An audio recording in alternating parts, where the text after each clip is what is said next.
Newton ने क्या बनाया था, 3 नियम बनाया था। न्यूटन का कितना नियम है, 3। पहला नियम, दूसरा नियम, तीसरा नियम। तो पहला नियम को हम क्या बोलते हैं, गैलीलियो का भी नियम बोलते हैं, गैलीलियो, ठीक है। हाँ, साइंटिस्ट का नियम है, तो बता दे उसका रीजन क्या है, उसका आगे बताता हूँ। तो न्यूटन पहला नियम जो बताया था, तो ये बोला था कि कोई चीज अगर विराम अवस्था में है तो विराम अवस्था ही में रहेगी, और जो चीज गति की अवस्था में है वो गति में ही रहेगी जब तक उस पर बाहर का कोई बल कार्य न करे। ठीक है, पहला नियम है। तो पहला नियम में क्या हो गया, पहला नियम में बल की परिभाषा मिल गई। अरे बल क्या है, बल बताया था ना, खिंचाव और धक्का को क्या बोलते हैं, खिंचाव और धक्का को क्या बोलते हैं, बल बोलते हैं। न्यूटन में क्या बोल रहा है, देखो यहाँ पे कोई चीज अगर विराम की अवस्था में है, रुका हुआ है, यहाँ पे देख, कोई चीज अगर इसमें रुका हुआ है तो रुका ही रहेगा जब तक इस पे हम इसको धक्का या खींचेंगे नहीं, तब तक हटेगा ये नहीं हटेगा। फिर क्या बोल रहा है, जब कोई चीज गति में हो, चल रही है, मैंने हमने साइकिल चला के छोड़ दिया, ठीक है, अगर उस पे कोई बाहरी बल कार्य न करे तो वो चलता ही रहेगा, रुकेगा नहीं।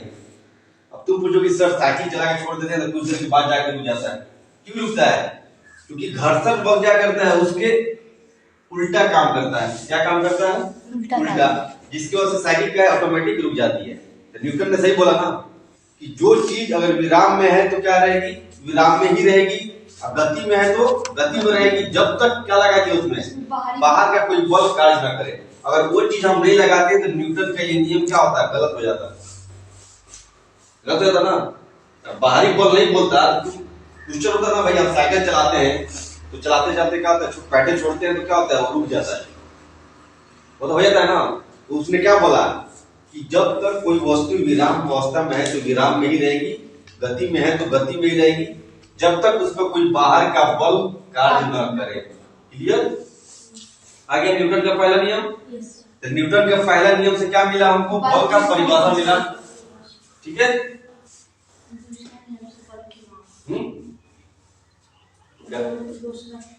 दूसरा नियम के बल के मान, हाँ, अब तो न्यूटन का दूसरा पहला नियम तो आ गया क्लियर, जिसमें हमको क्या मिला, बल का परिभाषा मिल गया। खिंचाव और धक्का को क्या बोलते हैं, बल बोलते हैं। अब न्यूटन ने क्या किया, दूसरा जो नियम निकाला उसमें क्या निकाला, बल की परिभाषा निकाला, ठीक है। तो बल की परिभाषा निकालने से पहले तुम लोग जानो कि संवेग क्या होता है। मोमेंटम बोलते हैं उसमें, इंग्लिश में मोमेंटम, मोमेंटम बोलते हैं, संवेग। क्लियर, ठीक है, संवेग, मोमेंटम। तो किसी भी चीज का मोमेंटम क्या होता है, द्रव्यमान इंटू वेग, मास इंटू वेलोसिटी। मोमेंटम को P से डिनोट करते हैं, मास इंटू वेलोसिटी।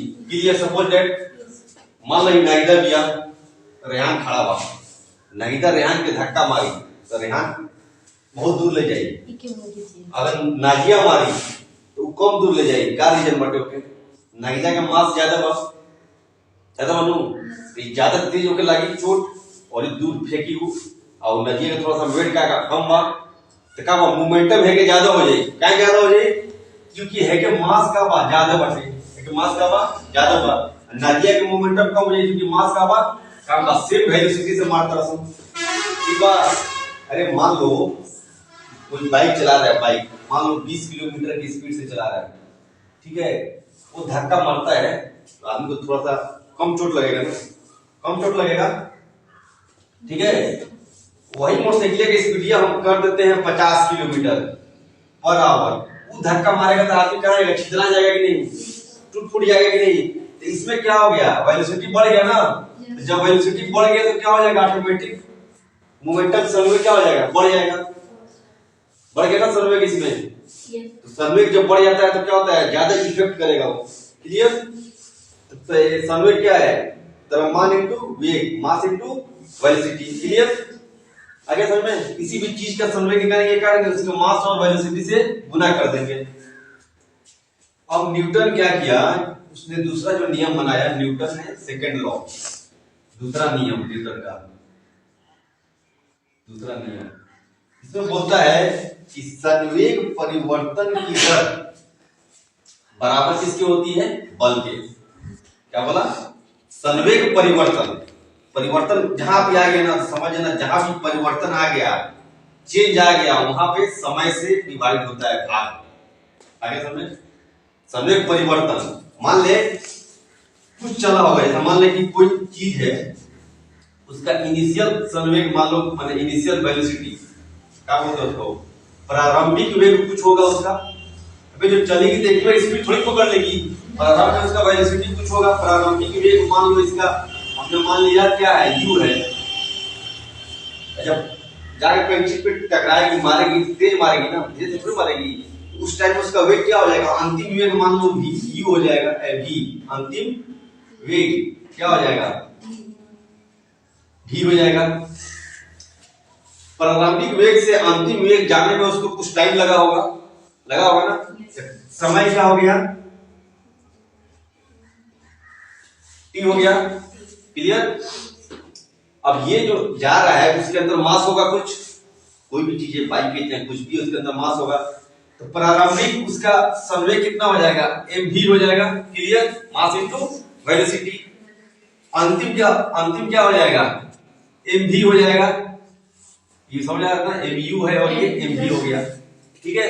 अब परिवर्तन क्या हो गया, लास्ट में उसका क्या था, mv था, पहले क्या था, mu था बटा t। यही है संवेग परिवर्तन की दर।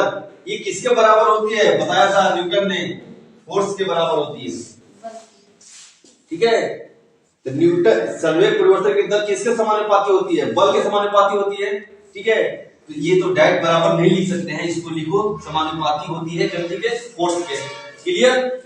अब देखो यहाँ पे दोनों में क्या है, m है, पहले आप समझो, दोनों में क्या है, m है, m को हमने क्या किया, बाहर निकाल दिया, v माइनस u बचा बटा t, जो डायरेक्टली प्रोपोर्शनल टू क्या हो गया, फोर्स के, बल के, क्लियर।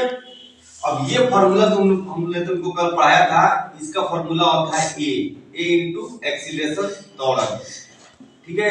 अब ये कांस्टेंट लगा देते हैं, तो कांस्टेंट m 1 मान के इसको कर देते हैं, ये बराबर क्या हो जाएगा, m इनटू a। ये क्या है, बल है, ये क्या है, द्रव्यमान है, ये क्या है, त्वरण है, क्लियर।